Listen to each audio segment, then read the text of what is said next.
Well, howdy folks. Welcome back to the Hillbilly RV channel. Today, working on this Bison horse trailer that has living quarters, which means it's just a camper sitting in front of a horse trailer. So the lady dropped this off the other day. She had a couple of concerns. Well, about 4 concerns. The main one was the refrigerator. Didn't seem to work to her. Water heater doesn't seem to work. She had some exterior lights that weren't working. I think tail lights is what she meant. And all her one of her family members pulled the door holder off rather than flip the little latch up because somebody had the door open and latched. They just yanked the door, pulled it off. So yeah, let's get right into this one. All right, so let me check my thermometer. Let's see what we got here. Well, we got about 38 degrees in the refrigerator.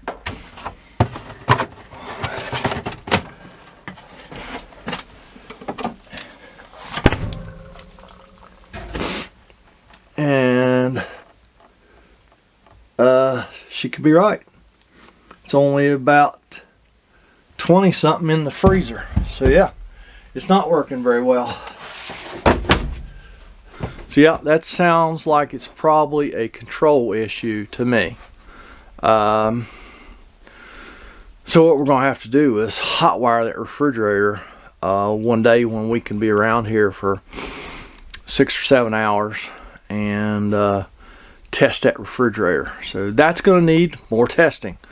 That will probably be a separate video altogether because this refrigerator has been sitting here running on electric for 3 days, so it should have been near zero in that freezer. So she was right. The refrigerator is not working. Let's see what is going on with the water heater.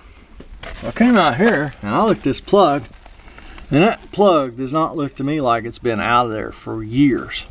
She told me the camper was winterized, so I've got to try and get that steel plug out of there. Hopefully we can. See if there's any water in the water heater, and then we're going to have to put water in the water heater, and then we can fire it up. Because I did fire it up the other day and let it burn for a few minutes. You can do that, and that's fine, but you can't let it burn for very long because the tank doesn't have any water in it. The air in the tank will overheat, and it shuts the flame off, and it cools down very quickly. It cuts the flame back on, and I have seen it damage the tank doing that. Somebody ran one for a long time with no water in it. So I know it's a pretty cool day here, but I'm gonna have to put water in this thing if I can get that plug out, because I'm not gonna put any water in it if I can't get that plug out, because she thinks the camper's winterized. So let me see if I can get that plug out. Well, see if we can get that plug out there. I hate it when people put square plugs in this thing. Oh, well, it moved. I'm telling you folks, that thing ain't been out in a long, long time.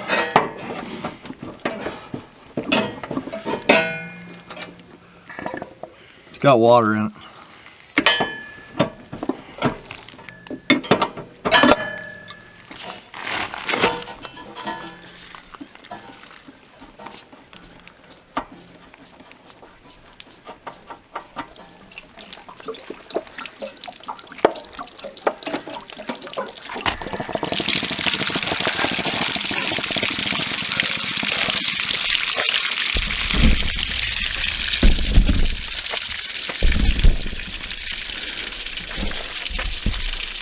So, is there really a problem with water here? Oh no.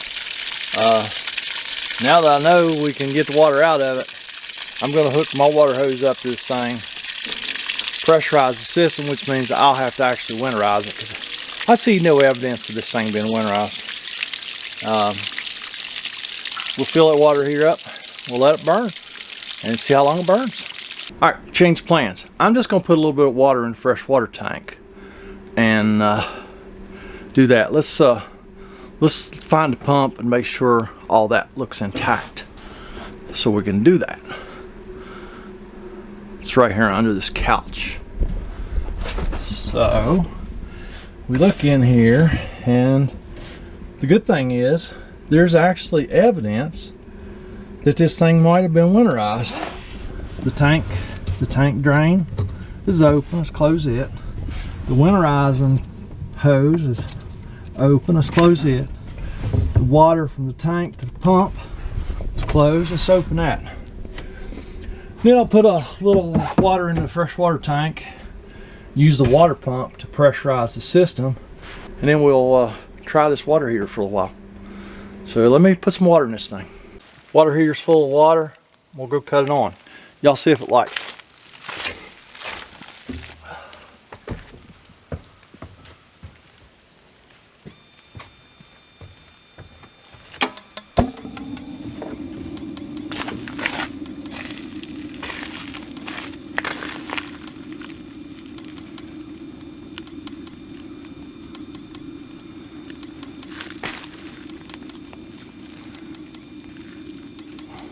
It lit. It's really slow to read the flame.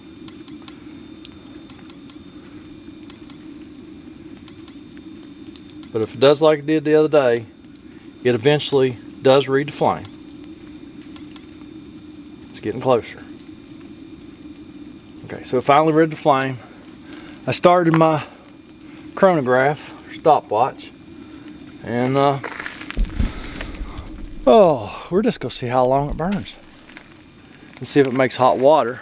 So don't forget now, if you want one of these totally awesome, snuggly, warm, super duper nice hoodies like I'm wearing, go to my webpage, go to the Teespring tab on the top. That's where the hoodies and the shirts are. If you want a hat or a sticker, still do have a few hats left, got plenty of stickers, go to the shop tab. I know it's a little bit confusing. You can't order hats and stickers and hoodies and shirts from the same place because it's two different, totally different things. So go check those out, plus all the other links. Also was questioning my thermometers in the fridge, because I tell you, that freezer just feels colder than that. That's why you can't go by feel. So I just put both my thermometers in there, shut the door. I don't know, it's probably in there for a half hour. Still, no, it was like the freezer's in the 20s. So I'm thinking there might be a problem with the thermistor. But I'm concerned about the location of the thermistor too. I might try and get a hold of Dometic Tuesday morning and see about the location of that thermistor, because it seems like it's in an odd place on the fins in a refrigerator to me. So yeah, let's all go do something for a little bit and we'll see how long this water heater burns, see if it makes hot water. Now, oh yeah, there was evidence that this thing was winterized. So looks like the only thing they did forget to do was drain the water heater. So it's a good thing she brought it to me to work on, because they would have probably lost that water heater this winter. It was full of water. So people forget, but they had that plug in there that was so hard to get out. You know, probably, maybe just nobody wanted to pull the plug out. I don't know. I'm gonna put a plastic one back in there like it's supposed to be in it.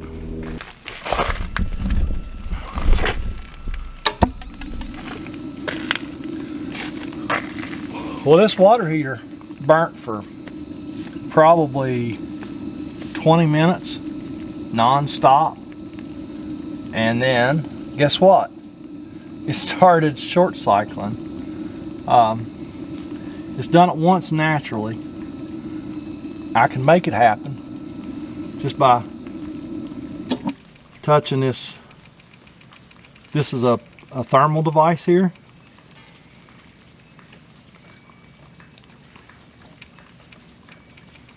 Okay, make a liar out of me now.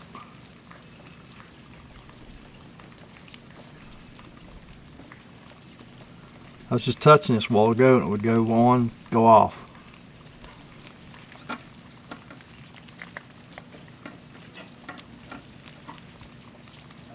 Because water's not hot yet. No, we're nowhere near hot. Well, I think this thermal device is completely broken. We can, oh, here it goes. Here it goes. So, yeah, Either the thermostat's broken or this thermal device is broken. Now that's easy to determine. We'll just pull this thermal device out of here for a few minutes. Pull it off the thermostat.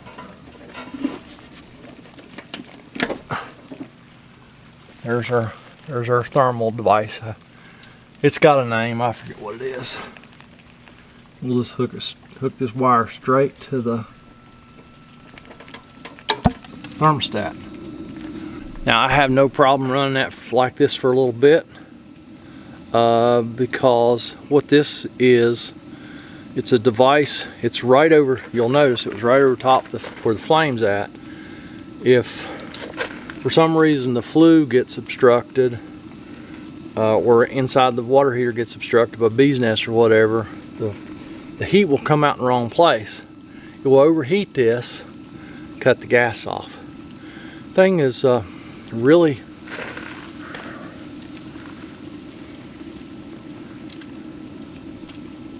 corroded. I don't know if that shows up or not. But if this works, then chances are this thing is bad, and we'll change this and we should be golden. Hey, while we're letting this burn, nope, there it went again. Our thermostats are bad in this. We're going to change thermostats. I think I've only had one video on that before.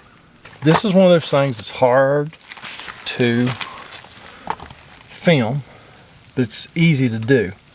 So I've just got our new thermostat and eco switch. They're in the package the way they are. I think, as far as I know, you have to keep them that way. I just always have. Pull your brown wires off the T-stat. The red wires off of the thermostat.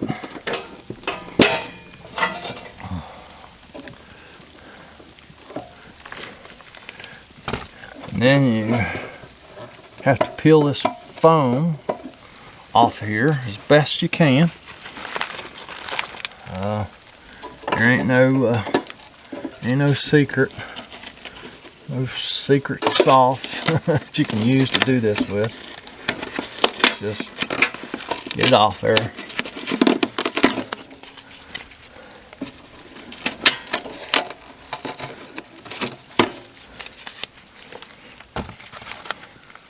There's a little plastic thing here, and if you're doing this, you will see what I'm talking about. You don't have to see each and every detail. Spin that thing around, get it above those little teeth, and the thermostat comes out. Okay, so there it is. We're going to cut the new one out.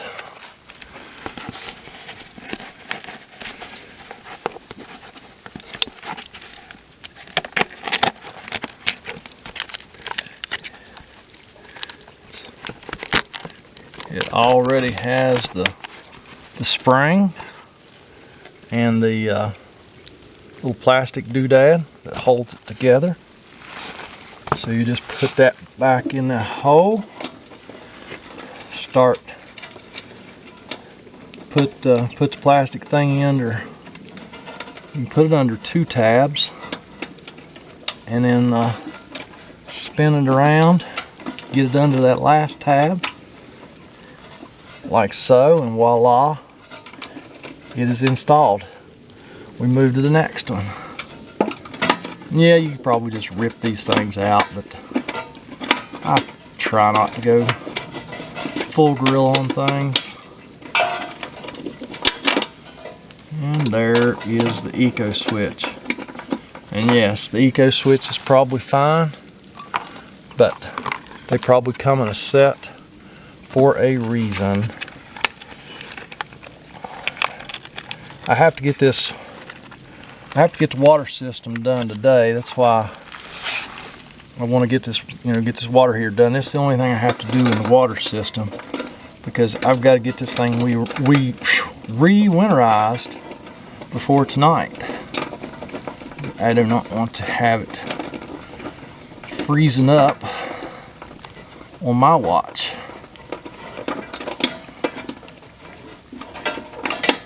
And there you go. That one was installed. And we got a new little foam thingy. It's a fraction of the size of the old ones.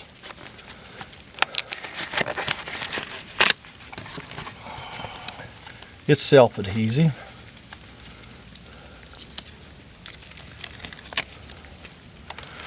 And just put it right over top of the new ones. It's got little holes for the male spades on those thermostats come through. Just stick it on. It just keeps the air from being able to get to those thermostats. We know this is the red one that went the inside and the brown one that went the inside because I left those there. The brown one from over here goes on the outside because I put it over here. The red one from over here goes on the outside because I put it over here.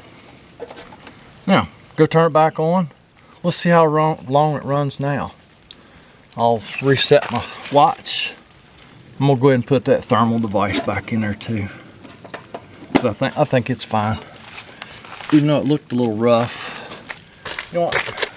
I got a new one. I'm gonna put a new one in there. Because somebody was on the right track. They took a knife and scraped some of the black off of that. So they were in the right place. Here's the there's your part number for the thermostat and eco switch. Here's your part number for the, what do they call this thing? A thermal cutoff. Yeah, there's that.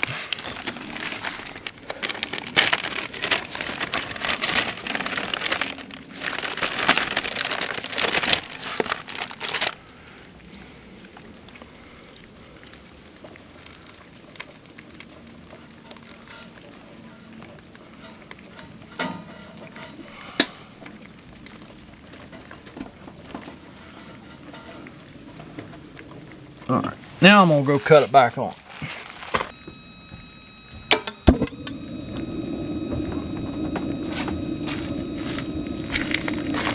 We'll see what she does now. All right, the water heater burned about another 30 minutes. It feels like it's got hot water in it now. We're gonna check it here in just a minute. While we were waiting on the water heater to heat up, somebody had just, rather than releasing that door like that, they just jerked the door, tore that latch out of the door. So I just cut a small piece of aluminum, cover up the old holes, and riveted the new metal and the old latch right back to the door. So while y'all were doing nothing, that's what I was doing. Can't do that one hand. Let's see if we have hot water now.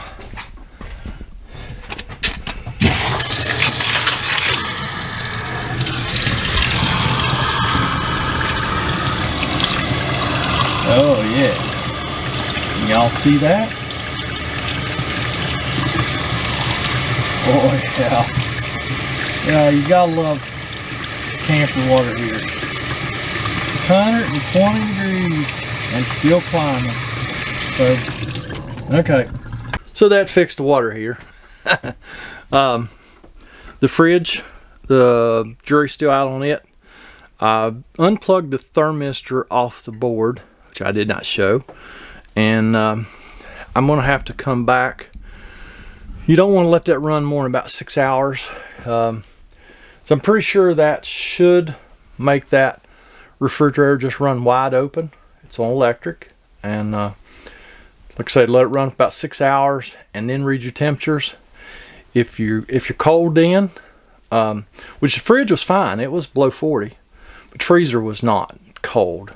You know, low 20s is not near cold enough in a freezer.